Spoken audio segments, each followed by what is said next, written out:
কানের দুল, চুড়ি, গলার হার কিংবা ঘড়ি যাই পরছেন শরীরে দেখা দিচ্ছে অ্যালার্জি। এতে কখনো কখনো গহনা পরার স্থান লাল হয়ে যাওয়া, চুলকানি আর ফুসকুড়ির মতো সমস্যা দেখা যায়।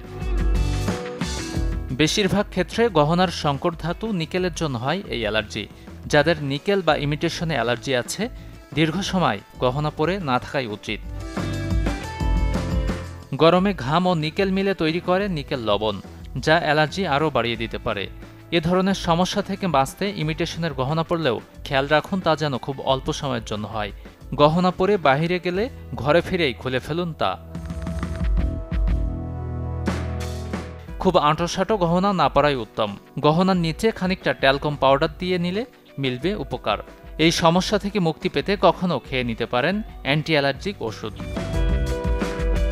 অল্প মাত্রার অ্যালার্জির ক্ষেত্রে আংটির মতো ছোট গহনার ভেতরের দিকটায় দিয়ে দিন নেল পলিশের কোট।